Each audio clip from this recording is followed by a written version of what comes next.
إن الدين عند الله الإسلام.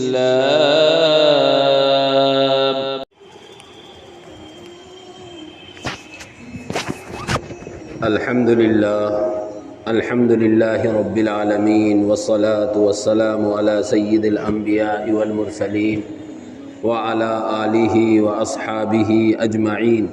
أما بعد، فأعوذ بالله من الشيطان الرجيم. بسم الله الرحمن الرحيم. الذين يأكلون الربا لا يقومون إلا كما يقوم الذي يتخبطه الشيطان من المس، ذلك بأنهم قالوا إنما البيع مثل الربا وأحل الله البيع وحرم الربا، فمن جاءه موعظة من ربه فانتهى فله ما سلف وأمره إلى الله ومن عاد فأولئك أصحاب النار هم فيها خالدون. يمحق الله الربا ويربي الصدقات والله لا يحب كل كفار أثيم. صدق اللہ العلی العظیم. محترم بزرگوں، بھائیوں، اللہ جل جلالہ و عم نوالہ نے ہر فائدے کی چیز ہمیں اپنانے اور کرنے کا حکم دیا ہے، اور ہر نقصان کی چیز سے ہمیں بچنے اور دور رہنے کا حکم دیا ہے. اور اللہ رب العزت ہی بہتر جانتا ہے کیا چیزیں ہمیں فائدہ دیتی ہیں اور کیا نقصان دیتی.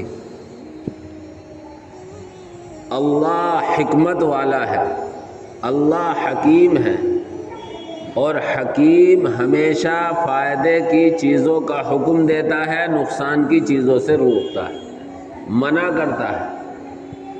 چنانچہ اللہ تبارک و تعالی نے قرآن کریم میں جن چیزوں سے منع کیا ہے ان میں سے ایک سود اور بیاج ہے.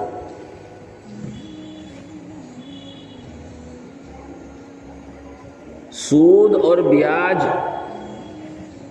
یہ حرام ہے،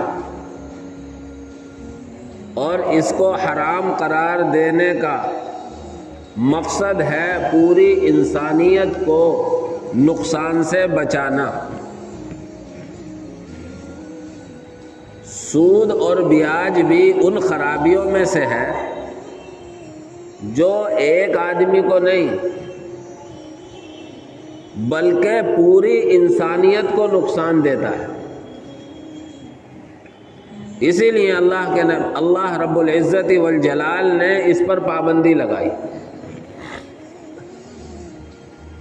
اسلام کے آنے سے پہلے جو برائیاں عمومی طور پر پھیلی ہوئی تھی ان میں سے سود کی برائی بھی بہت زیادہ عام تھی. اور سود کی برائی کا سب سے بڑا نقصان یہ تھا کہ جو مالدار ہے وہ مالدار ہوتا چلا جا رہا تھا، اور جو غریب ہے وہ سود اور بیاج کے بوجھ میں دبا چلا جا رہا تھا. ایک مہینے کے لیے سود لیا، اس کا کچھ اور بیاج، اگر ایک مہینے سے آگے بڑھ گیا تو پھر بیاج بڑھ گیا. دوسرے مہینے بھی ادا نہ کر سکا تیسرے مہینے کے لیے تو پھر اور اس پہ بیاج بڑھتا چلا گیا، اور پہلا بیاج اصل مال میں ملا دیا. اس طریقے سے غریب دبتا چلا جا رہا تھا اور مالدار ہوتا چلا جا رہا تھا. نبی پاک صلی اللہ علیہ وسلم جب تشریف لائے اور آپ علیہ الصلاۃ والسلام نے توحید کے بعد جب لوگوں نے توحید کو قبول کر لیا تو جو کرنے والے کام تھے ان کے کرنے کا حکم دیا، اور جو نہ کرنے والے کام تھے ان سے روکا. انہی میں سے ایک حکم سود اور بیاج کے حرام ہونے کا. چنانچہ اللہ رب العزت والجلال قرآن کریم کے 3 پارے میں ارشاد فرماتا ہے الذین یاکلون الربا، جو لوگ سود کھاتے ہیں، بیاج لیتے ہیں. کھانا یہاں ذکر کیا گیا ہے، سود کا کھانا ہی ضروری نہیں ہے، بلکہ سود کا، بیاج کا کسی بھی طرح استعمال ہو، چاہے کپڑے میں ہو، سواری میں ہو، مکان میں ہو، دکان میں ہو، سب اس کو شامل ہے۔ پھر خاص طور سے کھانے کا ذکر کیوں کیا گیا ہے؟ اس کی وجہ علماء نے یہ لکھی ہے کہ کھانے کے علاوہ دوسری چیزوں میں اگر سود کا پیسہ لگ گیا تو اسے واپس لینا ممکن ہے، لیکن جو کھا لیا گیا اس کی واپسی ممکن نہیں ہے، اس لیے خاص طور سے کھانے کا ذکر کیا ہے، ورنہ سود کا استعمال کسی بھی طرح ہو وہ ناجائز اور حرام ہوگا۔ فرماتے ہیں قیامت کے دن کیا حال ہوگا ان کا؟ الذین یاکلون الربا، جو لوگ سود کھاتے ہیں، لا یقومون الا کما یقوم الذی یتخبطہ الشیطان من المس، یہ کل قیامت میں جب قبروں سے اٹھائے جائیں گے تو ایسے اٹھیں گے جیسے کسی کو جن بھوت پریت نے لپٹ کر باولا کر دیا ہو،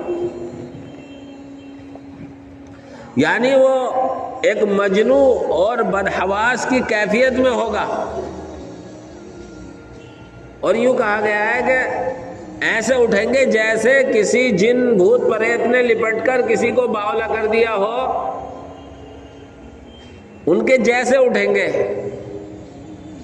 اس کا مطلب مفسرین نے لکھا ہے کہ جس پر جن یا بھوت پریت ہوتا ہے اسے کبھی افاقہ بھی ہو جاتا ہے، لیکن اس سود خور کو کل قیامت میں افاقہ بھی نہیں ہوگا۔ اس سے ایک بات یہ سمجھ میں آتی ہے کہ جنات کا، بھوت پریت کا انسان کو لپٹ کر اس کی عقل کو خراب کر دینا، اس کو پریشان کر دینا، یہ صحیح ہے۔ اور میں نے اس سے پہلے بھی ذکر کیا تھا کہ زیادہ تر جو کسی پر اثرات ہوتے ہیں اور وہ کسی بھی پڑوس والے کا نام لے دیتا ہے، کسی مرحوم کا نام لے دیتا ہے، وہ جھوٹ ہوتا ہے، دراصل وہ جن ہی ہوتا ہے۔ جنات میں اچھے جس طرح ہیں اسی طرح برے بھی ہیں، اور یہ برے ہی ان کو پریشان کرتے ہیں انسانوں کو۔ خیر، اس کے بعد فرمایا یہ ایسا کیوں ہوگا؟ ذالک بأنہم قالوا انما البیع مثل الربا۔ جب اللہ رب العزت والجلال نے قرآن کریم میں سود کے حرام ہونے اور خرید و فروخت اور تجارت کے حلال ہونے کا ذکر کیا تو جو سود خور تھے وہ کہنے لگے انما البیع مثل الربا، یہ خرید و فروخت بھی تو سود ہی کی طرح ہے، بیاج ہی کی طرح ہے۔ جس طرح تجارت میں پیسہ کمایا جاتا ہے سود میں بھی پیسہ کمایا جاتا ہے۔ اللہ رب العزت نے حکیمانہ انداز پر جواب یہ دیا کہ یہ تمہاری سوچ ہے کہ سود اور تجارت ایک جیسا ہے، ورنہ دونوں میں زمین و آسمان کا فرق ہے۔ اور سب سے بڑا فرق یہ ہے کہ اللہ نے بیع یعنی خرید و فروخت اور تجارت کو حلال قرار دیا ہے، وحرم الربا اور سود کو، بیاج کو حرام قرار دیا ہے۔ تو ہم تو اللہ کے بندے ہیں، ہماری ظاہری آنکھوں میں ایسا لگ رہا ہے کہ بیاج اور تجارت دونوں ایک جیسی ہے۔ اللہ نے ہمیں ایک چیز کو استعمال کرنا حلال قرار دیا ہے اور ایک کو حرام قرار دیا ہے، تو ایک جیسی نہیں ہو سکتی،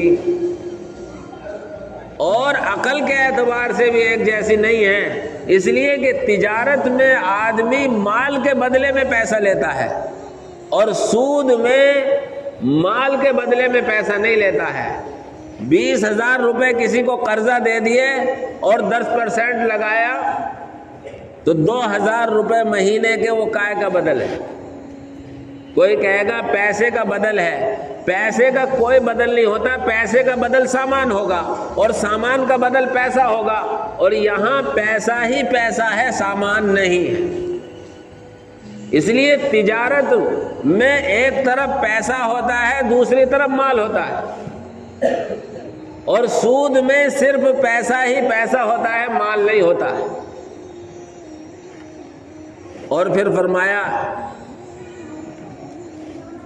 احل اللہ البیع وحرم الربا، اللہ نے خرید و فروخت کو حلال قرار دیا ہے اور سود اور بیاج کو حرام قرار دیا ہے۔ سود اور بیاج کی مختلف شکلیں ہیں، انسان کو جہاں تک ہو سکے ساری شکلوں سے بچنا چاہیے۔ صاف صاف تو شکل یہی ہے کہ کسی کو ہم 1 لاکھ روپے دے دیں اور اس سے کہہ دیں کہ تو ہمیں 5,000 روپے مہینے کے دیتا رہنا، یا جو اس سے معاملہ طے ہو جائے، تو یہ تو صاف صاف سود ہے جس کے ناجائز اور حرام ہونے میں کسی طرح کا شک اور شبہ نہیں ہے۔ کوئی کہے کہ میں تو پیسے کے ذریعے پیسہ کما رہا ہوں، تو پیسے کے ذریعے اس طرح پیسہ نہیں کمایا جاتا۔ ہمیں اللہ نے مال و دولت دیا ہے تو مال و دولت کو بڑھانے اور کمانے کے راستے بھی دیے ہیں۔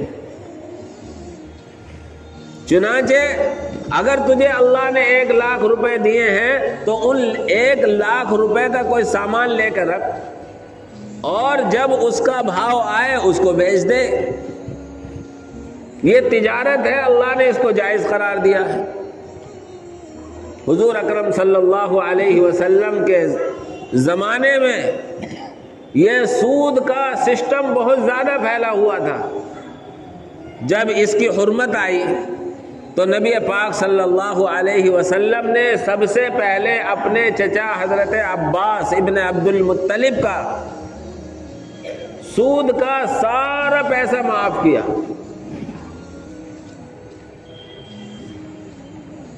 حضرت عباس رضی اللہ تعالی عنہ بہت بڑے ساہوکار تھے، سود پر پیسہ دیا کرتے تھے۔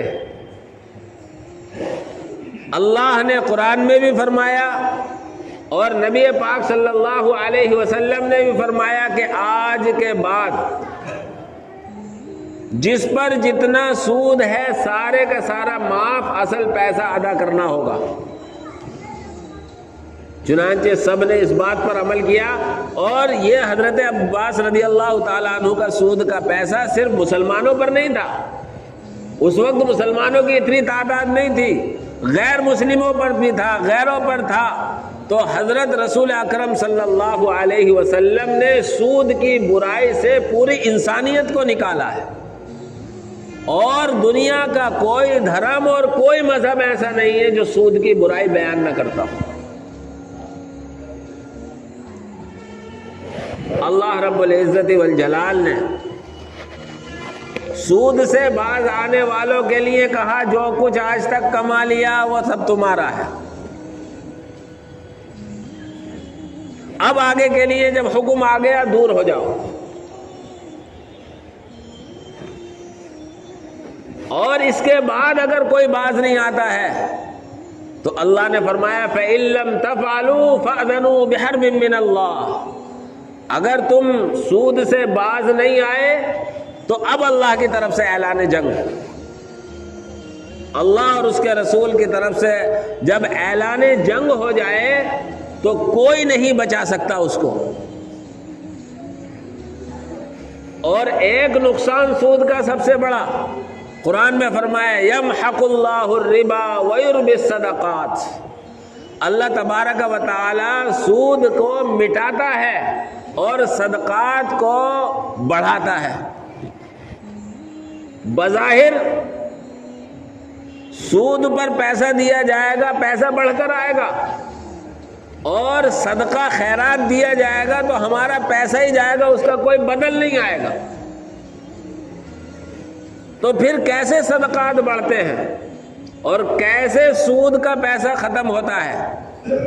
مفسرین نے لکھا کہ اللہ رب العزت والجلال یہاں سود کے گھٹانے کا مقصود کل قیامت میں اس کا کوئی صلہ اور بدلہ نہیں ملے گا، اس چیز کو بیان فرما رہا، اور صدقات کے بڑھانے کا مقصود کل قیامت میں اللہ تبارک و تعالی صدقات اور خیرات کا صلہ اور بدلہ ادنا درجے میں 1 کے 10 عطا فرمائے گا، اور اخلاص نیت کی بنیاد پر 700 اور اس سے بھی زیادہ بڑھاتا چلا جائے گا۔ لیکن بعد حضرات مفسرین نے لکھا کہ یہ صرف آخرت ہی کے لیے نہیں ہے، اللہ رب العزت والجلال اس کا نقصان دنیا میں بھی عطا فرماتا ہے اور دنیا میں بھی آنکھوں سے دکھاتا ہے۔ چنانچہ جتنے بھی سود خور ہیں، چاہے وہ دنیا کے راحت اور آرام کے سارے سامان اکٹھے کر لیں، راحت اور سکون دینے کے سامان تو مارکیٹ میں بنتے ہیں، ساری زندگی کی آسانیاں پہنچانے والے سامان تو مارکیٹ میں مل جائیں گے، لیکن جو چین و سکون اصل ہے وہ کہیں کسی مارکیٹ میں نہیں ملے گا۔ چنانچہ جتنے وہ لوگ ہیں جو سود کا پیسہ اکٹھا کرتے ہیں اور پیسہ اکٹھا کرتے چلے جاتے ہیں، اگر آپ ان کی زندگیوں کو دیکھیں گے تو نہ ان کی اپنی نجی زندگی میں سکون ہے، نہ رات کو سکون ہے، نہ دن کو سکون ہے، بس اسے یہی دھن لگی ہوئی ہے کہ کس طرح ایک کے دو اور دو کے چار ہوتے چلے جائیں۔ تو دنیا کی مارکیٹ میں راحت اور آرام کے سارے سامان تو مل سکتے ہیں، بہترین صوفے اور فرنیچر حاصل ہو سکتے ہیں، بہترین کمرہ بن سکتا ہے، لیکن کمرے میں جو سکون ملنا چاہیے، جو بدن کو راحت اور آرام ملنا چاہیے، وہ اس کے ہاتھ میں نہیں ہے، وہ خدا کے ہاتھ میں ہے۔ چنانچہ کتنے ایسے مالدار آپ کو مل جائیں گے جنہوں نے ناجائز طریقے سے پیسہ اکٹھا کیا ہے یا کر رہے ہیں، راتوں کو سونے کے لیے نیند کی گولیاں کھانی پڑتی ہیں، اس کے باوجود بھی انہیں نیند نہیں آتی۔ تو ایک بڑا نقصان یہ ہے کہ اللہ رب العزت والجلال حلال پیسے میں چین و سکون عطا فرمائے گا اور سود کے پیسے میں اللہ بے چینی عطا فرمائے گا۔ دنیا کے سارے کامیابی کے نقشے ہوتے ہوئے بھی انسان پریشان رہے گا، اسے سکون نہیں ہو۔ اس لیے فرمایا یمحق اللہ الربا ویربی الصدقات واللہ لا يحب كل کفار اثیم۔ اللہ گناہ گار اور انکار کرنے والے کو پسند نہیں کرتا۔ چنانچہ حضرات صحابہ کرام رضوان اللہ تعالی علیہم اجمعین نے اس حکم پر کامل اور مکمل طریقے سے عمل کیا اور عملی زندگی میں لوگوں کے سامنے نمونہ پیش کیا۔ لیکن میرے بھائیوں، زمانہ آج ایسا ہو گیا ہے اور حدیث بھی ہے، اللہ کے نبی نے فرمایا تھا ایک زمانہ ایسا آئے گا کہ سود ایسا عام ہو جائے گا کہ سود سے بچنا مشکل ہو جائے گا۔ اگر کسی کو سود کا پیسہ نہیں پہنچے تو اس کے کچھ نہ کچھ اثر ضرور پہنچے۔ آج پوری دنیا کے سسٹم کو سود پر جوڑ دیا گیا اور آج پوری دنیا کو سود ہی میں فائدہ دکھلایا جا رہا ہے اور ہر ایک کو مجبور کیا جا رہا ہے کہ وہ سودی سسٹم سے جڑے۔ لیکن ایسا نہیں ہے کہ اگر سودی سسٹم کو نہ اپنایا گیا تو ہم دنیا میں ترقی نہیں کر سکتے۔ اس لیے اس موجودہ زمانے کے لحاظ سے ہمیں آپ کو حتی الامکان اپنی طاقت کے مطابق سودی سسٹم سے جتنا بچ سکتے ہیں بچیں، اور جہاں بچنا ممکن نہ ہو، جہاں ہماری ضرورت ہو، تو جیسے بینک میں کھاتہ کھلوانا، بینک میں پیسہ رکھنا، یہ آج کے موجودہ زمانے کی ہماری ضرورت ہے، تو اس کی شکل یہ ہے کہ جو سود کا پیسہ ہمارے کھاتے میں آتا ہے اس کی پوری ڈیٹیل ہوتی ہے، اتنا پیسہ ہم نکال کر کسی غریب کو دے دیں۔ لیکن ہم اپنے استعمال سے سود کے پیسے کو دور رکھیں اور اس کا ہمیں حساب لگانا چاہیے۔